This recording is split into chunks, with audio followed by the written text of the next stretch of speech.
ಶ್ರೀ ಗಣೇಶ ಶಾರದಾ ಗುರುಭ್ಯೋ ನಮಃ. ಹರಿ ಓಂ ನಮಃ ಶಿವಾಯ. ನಮಸ್ಕಾರ. ನಾನು ಶ್ರೀಮತಿ ಸುಗುಣ, ಜ್ಯೋತಿಷ್ಯ ವಿದ್ವಾನ್ ಆಚಾರ್ಯ.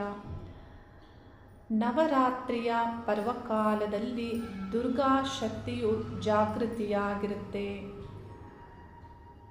ಈ ಕಾಲದಲ್ಲಿ ಒಬ್ಬ ವ್ಯಕ್ತಿಯು ಸರ್ವ ದೋಷಗಳನ್ನು ನಿವಾರಣೆ ಮಾಡಿಕೊಳ್ಳಬಹುದು. ಅನೇಕ ಜನರಿಗೆ ಸಂಕಷ್ಟಗಳಿರುತ್ತೆ, ಸಾಲ ಬಾಧೆಗಳು, ವಿವಾಹ ವಿಳಂಬ, ವೈದವ್ಯ ಯೋಗಗಳು, ಮಾಟ ಮಂತ್ರ ತಂತ್ರ ದೋಷಗಳು, ದುಷ್ಟಶಕ್ತಿಗಳ ಪ್ರಭಾವ, ದೃಷ್ಟಿ ದೋಷಗಳು, ಯಾವುದೇ ಕಾರ್ಯಗಳಿಗೆ ಮುಂದಾದರೂ ಕಾರ್ಯಭಂಗವಾಗುವುದು, ಸಂತಾನ ದೋಷವಾಗುವುದು, ಛಾಯಾಗ್ರಹವಾದಂತಹ ರಾಹುಗ್ರಹ ದಶ ಭುಕ್ತಿ ಕಾಲಗಳು ನಡೆಯುತ್ತಿದ್ದು ಇನ್ನಿಲ್ಲದ ಬಾಧೆಯನ್ನು ನೀವು ಪಡ್ತಾ ಇರೋರಾದರೆ, ಮಾನಸಿಕವಾಗಿ ಸಂಕಷ್ಟಗಳಿಂದ, ಮಾನಸಿಕ ಅಸಮತೋಲನದಿಂದ ನೀವು ಬಳಲುತ್ತಿದ್ದರೆ, ರಹಸ್ಯವಾದಂತಹ ಸಮಸ್ಯೆಯು ನಿಮ್ಮನ್ನು ಬಾಧಿಸುತ್ತಿದ್ದರೆ, ಅಂತ ನಿಮಗೆ ಈ ಒಂದು ನವರಾತ್ರಿಯ ದುರ್ಗಾಶಕ್ತಿ ಜಾಗೃತಿಯಾಗಿರುವಂತಹ ಈ ಕಾಲದಲ್ಲಿ ನೀವು ಪರಿಹಾರವನ್ನು ಮಾಡಿಕೊಳ್ಳುವುದರ ಮೂಲಕ ನಿಮ್ಮನ್ನು ನೀವು ರಕ್ಷಿಸಿಕೊಳ್ಳಬಹುದು. ಅನೇಕ ಬಾಧೆಗಳಿಂದ ನೀವು ಹೊರಗೆ ಬರಬಹುದು. ನನ್ನ ಒಂದು ವಿಡಿಯೋವನ್ನು ನೀವು ನೋಡಿ ಅನೇಕ ಕರೆಗಳನ್ನು ಮಾಡ್ತೀರಾ. ವಶೀಕರಣ ಸಂಬಂಧಪಟ್ಟಂತೆ ಮಂತ್ರತಂತ್ರ ಯಂತ್ರ ಪ್ರಭಾವಗಳ ಬಗ್ಗೆ ನಾನು ಒಂದು ವಿಡಿಯೋದಲ್ಲಿ ತಿಳಿಸಿದ್ದನ್ನು ನೋಡಿ ಅನೇಕ ಜನರು ನನಗೆ ಕರೆಗಳನ್ನು ಮಾಡಿದ್ದಾರೆ. ನೀವು ಇಂಥ ಒಂದು ಮನಸ್ಥಿತಿಯಿಂದ ಹೊರಗೆ ಬರಬೇಕು. ಒಂದು ರೀತಿಯ ಮನೋರೋಗವಾಗಿ ನಿಮಗೆ ಬಾಧಿಸುವುದು ಇದೆ. ಇಂಥ ದುಷ್ಟ ಶಕ್ತಿಗಳ ಪ್ರಭಾವ, ರಹಸ್ಯ ವಿಷಯಗಳ ಪ್ರಭಾವ ನಿಮ್ಮ ಮನಸ್ಸನ್ನು, ನಿಮ್ಮ ದೇಹವನ್ನು, ದೇಹದ ಆರೋಗ್ಯವನ್ನು ಕೆಡಿಸಿದ್ದರೆ ಅವುಗಳಿಂದ ನೀವು ಸರಿಯಾಗಬೇಕು, ಹೊರಗೆ ಬರಬೇಕು. ಈ ಒಂದು ನವರಾತ್ರಿಯ ಕಾಲದಲ್ಲಿ ದುರ್ಗಾ ಶಕ್ತಿಯ ಪೂಜಾ ವಿಧಾನವನ್ನು ನೀವು ಸರಿಯಾದ ರೀತಿಯಲ್ಲಿ ಮಾಡಬೇಕು. ಒಬ್ಬ ವ್ಯಕ್ತಿಗೆ ಇಂತಹ ತೊಂದರೆಗಳು ಆಗಬೇಕು ಅಂದರೆ ರಾಹುಗ್ರಹದ ಪ್ರಭಾವವು ಇರುತ್ತೆ. ಜಗತ್ತಿಗೆಲ್ಲ ಗ್ರಹಣವನ್ನು ನೀಡುವಂತಹ ಸೂರ್ಯನಿಗೆ ಗ್ರಹಣವನ್ನು ನೀಡುವಂತಹ ಈ ರಾಹುಗ್ರಹದ ಪ್ರಭಾವ ಮನುಷ್ಯರ ಜೀವನವನ್ನು ಇಂತೆಲ್ಲ ಕಷ್ಟಗಳಿಂದ ಬಾಧಿಸುವಂತೆ ಮಾಡುತ್ತದೆ. ಹಾಗಾಗಿ ರಾಹುಕಾಲದ ದೇವಿ ಪೂಜಾ ವಿಧಾನವನ್ನು ಶಾಸ್ತ್ರಗಳಲ್ಲಿ ತಿಳಿಸಲಾಗುತ್ತೆ. ಇದನ್ನು ಸರಿಯಾಗಿ ತಿಳಿದುಕೊಂಡು ನೀವು ಪರಿಹಾರಗಳನ್ನು ಮಾಡಿಕೊಂಡಾಗ ನಿಮಗೆ ಇಂಥ ಒಂದು ಕಷ್ಟಗಳು ದಹನವಾಗಿ ನಿಮ್ಮ ಜೀವನದಲ್ಲಿ ಉನ್ನತಿಯ ಒಂದು ಮಾರ್ಗವನ್ನು ನೀವು ಕಂಡುಕೊಳ್ಳಬಹುದು. ಯಾವ ರೀತಿ ಮಾಡಬೇಕು ನಿಮಗೆಲ್ಲ ತಿಳಿದಿದೆ, ನೀವೆಲ್ಲರೂ ಮಾಡ್ತೀರಾ. ಆದರೆ ಯಾರು ಎಷ್ಟು ಸರಿಯಾದ ವಿಧಾನದಲ್ಲಿ ಮಾಡ್ತೀರಾ ಅನ್ನೋದು ಗೊತ್ತಿಲ್ಲ. ಹಾಗಾಗಿ ನಾನು ಇದನ್ನು ತಿಳಿಸ್ತಾ ಇದ್ದೀನಿ. ದೇವಿಯ ದೇವಸ್ಥಾನಗಳಲ್ಲಿ, ಅಂದರೆ ಶಕ್ತಿ ರೂಪಿಣಿಯಾದಂತಹ ಪಾರ್ವತೀ ದೇವಿ, ದುರ್ಗಾ ಶಕ್ತಿ, ಯಾವುದೇ ಶಕ್ತಿ ದೇವಿಯ ದೇವಸ್ಥಾನಗಳಲ್ಲಿ ನೀವು ಈ ಪರಿಹಾರವನ್ನು ಮಾಡಬೇಕಾಗತ್ತೆ. ಅದರಲ್ಲಿ ಆ ಶಕ್ತಿ ದೇವಸ್ಥಾನದ ಮುಂದೆ ಬಲಿಪೀಠವು ಇರಬೇಕಾಗತ್ತೆ. ಅಂದರೆ ಮಹಾಲಕ್ಷ್ಮಿ ದೇವಸ್ಥಾನ, ಮಹಾಸರಸ್ವತಿಯ ದೇವಸ್ಥಾನಗಳಲ್ಲಿ ಈ ಪರಿಹಾರವನ್ನು ಯಾವುದೇ ಕಾರಣಕ್ಕೂ ಮಾಡಬಾರದು. ಶಕ್ತಿ ದೇವತೆಗಳ ದೇವಸ್ಥಾನದಲ್ಲೇ ಮಾಡಬೇಕಾಗುತ್ತೆ. ಬಲಿಪೀಠ ಇರುವಂತಹ ದೇವಸ್ಥಾನಗಳು ಆದರೆ, ಅಂದರೆ ಬಲಿ ಕಲ್ಲು ಅಂತ ಏನು ಹೇಳ್ತೇವೆ ಅದನ್ನು ನಾನು ತಿಳಿಸ್ತಾ ಇರುವಂಥದ್ದು, ಅಂಥ ದೇವಸ್ಥಾನ ಆದರೆ ಬಹಳ ಒಳ್ಳೆಯದು. ನಿಂಬೆಹಣ್ಣು ನಿಮಗೆಲ್ಲ ತಿಳಿದಿದೆ. ನಿಂಬೆಹಣ್ಣಿನ ದೀಪವನ್ನು ರಾಹುಕಾಲದಲ್ಲಿ ದೇವಿ ಜಗನ್ಮಾತೆಗೆ ದೀಪವನ್ನು ಬೆಳಗಿಸಿ ನಾವು ಪ್ರಾರ್ಥನೆ ಮಾಡುವಂತಹ ವಿಧಿವಿಧಾನಗಳು ನಿಮಗೆ ಸರಿಯಾಗಿ ತಿಳಿದಿದ್ದರೆ ಅದರಿಂದ ನಿಮಗೆ ಯಾವುದೇ ಸಮಸ್ಯೆಗಳಾಗೋದಿಲ್ಲ. ಸರಿಯಾದ ವಿಧಾನದಲ್ಲಿ ತಿಳಿದುಕೊಂಡು ಮಾಡಬೇಕಾಗತ್ತೆ. 2 ನಿಂಬೆಹಣ್ಣನ್ನು ತೆಗೆದುಕೊಂಡು ಆ ನಿಂಬೆಹಣ್ಣಿನ ರಸವನ್ನು ಬಲಿಕಲ್ಲಿಗೆ ಹಾಕಬೇಕಾಗುತ್ತೆ. ಅದನ್ನು ಏಕೆಂದರೆ ಅದರಿಂದ ನೀವು ಮತ್ತೆ ದೀಪವನ್ನು ಮಾಡಬೇಕಾಗುತ್ತೆ. ಬಟ್ಟಲಾಕೃತಿಯಲ್ಲಿ ಮತ್ತೆ ಅದನ್ನು ನೀವು ಆ ನಿಂಬೆಹಣ್ಣನ್ನು ಮಾಡಿಕೊಂಡು ಅದರಿಂದ ದೀಪವನ್ನು ಹಚ್ಚಬೇಕಾಗತ್ತೆ. ಅದರಿಂದ ಬರುವಂತಹ ರಸವನ್ನು ನೀವು ಬಲಿಕಲ್ಲಿಗೆ ನೀವು ಹಾಕಬೇಕಾಗುತ್ತೆ. ಒಂದು ರೀತಿಯ ಅಭಿಷೇಕದ ರೀತಿ ಆಗುತ್ತೆ. 2 ನಿಂಬೆಹಣ್ಣನ್ನು ಯಾಕೆ ನಾನಿಲ್ಲಿ ತಿಳಿಸ್ತಾ ಇದ್ದೀನಿ ಅಂದರೆ 2 ನಿಂಬೆಹಣ್ಣಿಂದ 4 ದೀಪ ಆಗುತ್ತೆ. 4 ಅನ್ನುವಂತಹ ಸಂಖ್ಯೆಗೆ ಇಲ್ಲಿ ಮಹತ್ವವನ್ನು ನೀಡಲಾಗಿದೆ. ಏಕೆಂದರೆ ರಾಹುಗ್ರಹದ ಸಂಖ್ಯೆಯು 4 ಆಗಿದೆ ಮತ್ತು ರಹಸ್ಯವಾದಂತಹ ಮಾರ್ಗದಲ್ಲಿ ರಹಸ್ಯವಾಗಿ ಒಬ್ಬ ಮನುಷ್ಯನಿಗೆ ಬಾಧೆ ನೀಡುವಂತಹ ಗ್ರಹವೂ ರಾಹುವೇ ಆಗಿದ್ದಾರೆ. ಹೀಗಾಗಿ ಈ ರಹಸ್ಯವಾದಂತಹ ವಿಷಯವನ್ನು ಭೇದಿಸಬೇಕು ಮತ್ತು ಆ ರಹಸ್ಯ ಮಾರ್ಗದಲ್ಲಿ ಬರುವಂತಹ ಸಮಸ್ಯೆಗಳಿಂದ ನೀವು ಪಾರಾಗಬೇಕು. ನೋಡಿ, ಶತ್ರು ಬಾಧೆಗಳಿರುತ್ತೆ. ಯಾರು ಶತ್ರು ಅಂತ ನಿಮಗೆ ತಿಳಿಯೋದೇ ಇಲ್ಲ. ಎಲ್ಲೋ ಯಾವುದೋ ಕಡೆ ನಿಮಗೆ ಸಮಸ್ಯೆಗಳನ್ನು ನೀಡ್ತಾ ಇರ್ತಾರೆ ಮತ್ತು ಕುಟುಂಬದಲ್ಲೇ, ಬಂಧುಗಳಲ್ಲೇ, ಮಿತ್ರರಲ್ಲೇ ಯಾರಾದರೂ ಮಾಟ ಮಂತ್ರ ತಂತ್ರವನ್ನು ಮಾಡ್ತಾರೆ. ಇವತ್ತಿನ ಕಾಲದಲ್ಲಿ ಹೇಗಾಗಿದೆ ಅಂದರೆ ಪತ್ನಿಯೇ ಬಂದು ಕೇಳ್ತಾರೆ, ನನ್ನ ಪತಿ ನನ್ನ ಮಾತು ಕೇಳೋ ಥರ ಏನಾದರೂ ಮಾಡಿಕೊಡಿ, ನನ್ನ ಮಕ್ಕಳು ನನ್ನ ಮಾತು ಕೇಳುವ ಥರ ಏನಾದರೂ ಮಾಡಿಕೊಡಿ. ಹಾಗೆ ತಂದೆ ಬಂದು ಕೇಳ್ತಾರೆ, ತಾಯಿ ಬಂದು ಕೇಳ್ತಾರೆ. ಅಂದರೆ ಇಂಥೆಲ್ಲ ಸಮಸ್ಯೆಗಳು ಈಗಿನ ಮಾನವರಲ್ಲಿ ಇದೆ. ಇಂಥ ವಿಷಯಗಳಿಂದ ನಿಮ್ಮನ್ನು ನೀವು ರಕ್ಷಣೆ ಮಾಡ್ಕೋಬೇಕು. ಸಮಸ್ಯೆಗಳು ಹೇಗೆ ಬರುತ್ತೆ ಅನ್ನೋದು, ಯಾರಿಂದ ಹೇಗೆ ಬರುತ್ತೆ ಅನ್ನೋದು ಗೊತ್ತಾಗೋದಿಲ್ಲ. ರಹಸ್ಯವಾದಂತಹ ಸಮಸ್ಯೆಗಳಿಗೆ ಸರಿಯಾದಂತಹ ಪರಿಹಾರ 4 ನಿಂಬೆಹಣ್ಣಿನ ದೀಪವನ್ನು ಶಕ್ತಿ ದೇವತೆ ಜಗನ್ಮಾತೆಗೆ ಬೆಳಗಿಸುವುದರಿಂದ. ಈ ರೀತಿ ದೀಪವನ್ನು ನೀವು ಎಳ್ಳೆಣ್ಣೆಯಿಂದ ಹಚ್ಚಬೇಕಾಗತ್ತೆ. ಕೆಲವು ಬೇರೆ ಬೇರೆ ಎಣ್ಣೆಗಳಿಂದ ನೀವು ದೀಪ ಹಚ್ಚಬಹುದು. ಆದರೆ ಎಳ್ಳೆಣ್ಣೆಯಿಂದ ಹಚ್ಚಿದರೆ ಅದರಿಂದ ಬರುವಂತಹ ಆ ಬೆಳಕು, ಅದರಿಂದ ಬಹಳಷ್ಟು ಸಮಸ್ಯೆಗಳು ನಿವಾರಣೆ ಆಗುತ್ತೆ ಅನ್ನೋದನ್ನು ಶಾಸ್ತ್ರವು ತಿಳಿಸುತ್ತೆ.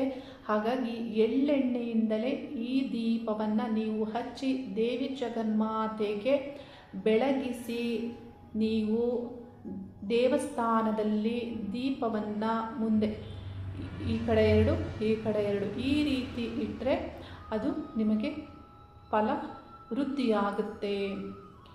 ನಂತರ ದೇವಿ ಜಗನ್ಮಾತೆಯ ಪಾದಕ್ಕೂ ಬಲಿಪೀಠಕ್ಕೂ ಆ ಕಡೆ ಮತ್ತು ಈ ಕಡೆ ಅರಿಶಿಣವನ್ನು ಬಳಿಬೇಕು ಅನ್ನೋದನ್ನು ಶಾಸ್ತ್ರವು ತಿಳಿಸುತ್ತೆ. ಈ ರೀತಿ ದೀಪವನ್ನು ಹಚ್ಚಲು ನೀವು ಮುಂದಾದಾಗ ಇದೊಂದು ರೀತಿಯ ಸಂಕಲ್ಪ. 1 ವಾರ ಮಾಡಿ ನೆಕ್ಸ್ಟ್ ವಾರ ಬಿಟ್ಟು ಬಿಡೋದು, ಹೀಗೆ ಅಲ್ಲ. ಈ ರೀತಿ ನೀವು ಮಂಗಳವಾರ ಅಥವಾ ಶುಕ್ರವಾರ ವಾರದಲ್ಲಿ 1 ಬಾರಿ ಮಾಡ್ಬೋದು. ಮಂಗಳವಾರ ಬರುವಂತಹ ರಾಹುಕಾಲದಲ್ಲಿ ಅಥವಾ ಶುಕ್ರವಾರ ಬರುವಂತಹ ರಾಹುಕಾಲದಲ್ಲಿ ನೀವು ಮಾಡಬೇಕಾಗತ್ತೆ.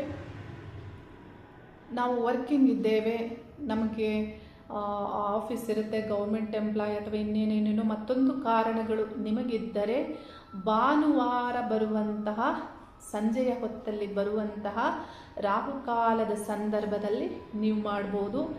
ಈ ರೀತಿ ಎಷ್ಟು ವಾರಗಳು ಮಾಡಬೇಕು ಅಂದರೆ 16 ವಾರಗಳು ನೀವು ಮಾಡಬೇಕು. ಅಥವಾ ನಿಮಗೆ ಇಷ್ಟ ಆದರೆ ಮಂಗಳವಾರನೂ ಹಚ್ಚಿ, ನೀವು ಶುಕ್ರವಾರನೂ ಹಚ್ಚುತ್ತೇನೆ ಅನ್ನುವ ಹಾಗಿದ್ದರೆ ನೀವು ಹಚ್ಬೋದು. ಈ ರೀತಿ 16 ವಾರಗಳು ನೀವು ಬಿಡದೆ ಮಾಡಬೇಕು. ಈ ಒಂದು 16 ವಾರಗಳು ಅಂದಾಗ 1 ತಿಂಗಳಲ್ಲ, 2 ತಿಂಗಳಲ್ಲ, 3 ತಿಂಗಳಾಗುತ್ತೆ. ಈ ಮಧ್ಯದಲ್ಲಿ ಸ್ತ್ರೀಯರಾದರೆ ವಿಶೇಷವಾಗಿ ನಿಮ್ಮ ಒಂದು ಜಾಗೃತಿಯನ್ನು ನೀವು ತೆಗೆದುಕೋಬೇಕಾಗತ್ತೆ. ಅಂದರೆ ಮುಟ್ಟಾದ ಸಂದರ್ಭದಲ್ಲಿ ನೀವು ಈ ಪರಿಹಾರವನ್ನು ಮಾಡುವಂತಿಲ್ಲ.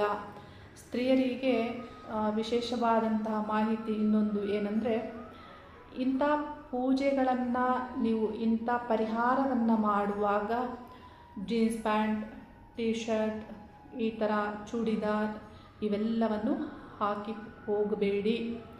ಬದಲಾಗಿ ಸೀರೆಯನ್ನು ಹಾಕಿಕೊಂಡು, ಅದರಲ್ಲೂ ಸಾಧ್ಯವಾದರೆ ರೇಷ್ಮೆ ಆದರೂ ಆಗ್ಬೋದು, ಇಲ್ಲ ನಾರಿನ ಕಾಟನ್ ಸ್ಯಾರಿ ಆದರೂ ಆಗ್ಬೋದು. ಇಂಥ ಸೀರೆಗಳನ್ನು ನೀವು ಹಾಕಿಕೊಂಡು ಹೋಗಿ ಕುಂಕುಮ ಅರಿಶಿನವನ್ನು ಹಚ್ಕೊಂಡು, ಬಳೆಯನ್ನು ಹಾಕ್ಕೊಂಡು, ನೀವು ಹೂವನ್ನು ಮುಡಿದುಕೊಂಡು ನೀವು ಹೋಗಿ ಇಂಥ ಪರಿಹಾರಗಳನ್ನು ಮಾಡೋದ್ರಿಂದ ದೇವಿ ಜಗನ್ಮಾತೆಗೆ ಸಂತೋಷವಾಗುತ್ತೆ.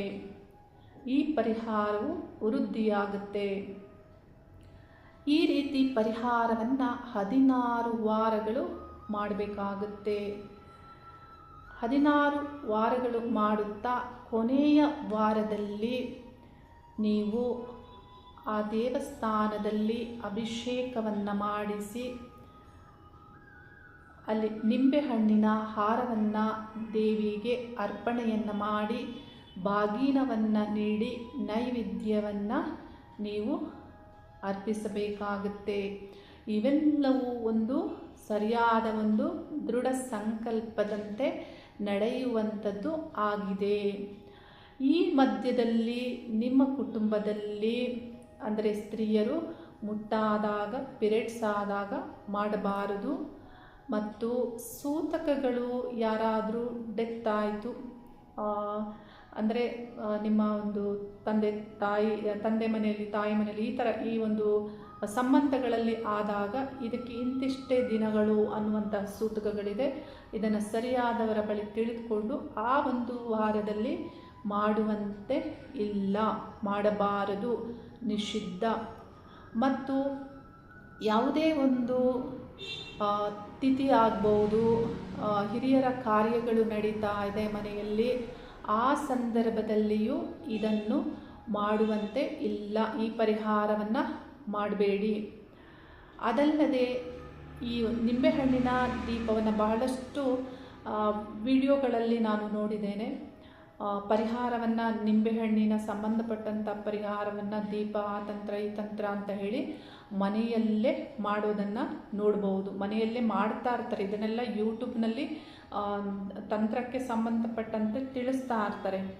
ನೋಡಿ, ಈ ಒಂದು ಪರಿಹಾರಗಳನ್ನು, ನಿಂಬೆಹಣ್ಣಿನ ದೀಪವನ್ನು ಯಾವುದೇ ಕಾರಣಕ್ಕೂ ಮನೆಯಲ್ಲಿ ಹಚ್ಚಬಾರ್ದು. ದೇವಸ್ಥಾನಗಳಲ್ಲೇ ಹಚ್ಚಬೇಕು ಅನ್ನೋದು ಶಾಸ್ತ್ರವು ತಿಳಿಸಿದೆ. ಕೆಲವು ಜನ ಏನು ಮಾಡ್ತಾರೆ ಅಂದರೆ, ಈ ಆನ್ಲೈನಲ್ಲಿ ಬರುವಂತಹ ಇಂಥ ತಂತ್ರ ವಿಷಯಗಳಿಗೆ ಇದನ್ನೆಲ್ಲ ನೋಡಿಬಿಟ್ಟು ಮನೆಯಲ್ಲಿ ಪ್ರಯೋಗವನ್ನು ಮಾಡಲಿಕ್ಕೆ ಮುಂದಾಗ್ತಾರೆ. ನೋಡಿ, ಇಂಥದ್ದರಿಂದ ಏನಾದರೂ ಮತ್ತೆ ನೀವು ಅಪಾಯವನ್ನು ಎದುರಿಸುವಂತಹ ಸಾಧ್ಯತೆಯೇ ಹೆಚ್ಚು ಇರುತ್ತೆ. ಹಾಗಾಗಿ ಇಂಥದ್ದನ್ನು ಮನೆಯಲ್ಲಿ ಯಾವುದೇ ಕಾರಣಕ್ಕೂ ಮಾಡುವುದು ಬೇಡ. ಬದಲಾಗಿ ರಾಹುಕಾಲದ ಸಂದರ್ಭದಲ್ಲಿ ಮಂಗಳವಾರ, ಶುಕ್ರವಾರಗಳಂದು ಶಕ್ತಿ ದೇವಿಯ ದೇವಸ್ಥಾನಗಳಲ್ಲಿ ಇಂಥ ಪರಿಹಾರವನ್ನು ನೀವು ಮಾಡಿ 4 ದೀಪವನ್ನು ಹಚ್ಚೋದ್ರಿಂದ ರಹಸ್ಯವಾಗಿ ಬರುವಂತಹ ಸಮಸ್ಯೆಗಳಿಂದ ಇದ್ದಕ್ಕಿದ್ದಂತೆ ಬರುವಂತಹ ಸಡನ್ನಾಗಿ ಬರುತ್ತೆ ಕೆಲವು ಸಮಸ್ಯೆಗಳು. ಅಂತಹ ಸಮಸ್ಯೆಗಳಿಂದ ನೀವು ಪಾರಾಗಬಹುದು. ಈ ಒಂದು ಪರಿಹಾರವನ್ನು ಮಾಡುವಾಗ ಈ ದುರ್ಗಾಶಕ್ತಿಯು ಜಾಗೃತಿಯಾಗಿರುವಂತಹ ಈ ನವರಾತ್ರಿ ಕಾಲದಲ್ಲಿ ನೀವು ದುರ್ಗಾ ಮಂತ್ರವನ್ನು ಪ್ರತಿನಿತ್ಯವೂ ಸಾಧ್ಯವಾದರೆ 1000 ಸಂಖ್ಯೆಯಲ್ಲಿ ನೀವು ಪಠಿಸುತ್ತಾ ಹೋಗಿ. ಇದು 16 ವಾರಗಳು, ಅಂದರೆ ಒಂದು ದಿನಕ್ಕೆ 1000ದಂತೆ ನೀವು ಲೆಕ್ಕ ಹಾಕಿದ್ರು 16 ವಾರಗಳಲ್ಲಿ 1,00,000ಕ್ಕೂ ಹೆಚ್ಚಾಗುತ್ತೆ. ಅಂದರೆ 1,00,000ಕ್ಕೂ ಹೆಚ್ಚು ಸಂಖ್ಯೆಯಲ್ಲಿ ಈ ದುರ್ಗಾ ಮಂತ್ರವನ್ನು ನೀವು ಪಠಿಸಿದಾಗ ಒಂದು ರೀತಿಯ ದುರ್ಗಾ ಶಕ್ತಿ, ಆ ದೇವಿಯ ಅನುಗ್ರಹ ನಿಮ್ಮನ್ನು ಸಂಪೂರ್ಣವಾಗಿ ರಕ್ಷಣೆ ಮಾಡುತ್ತೆ.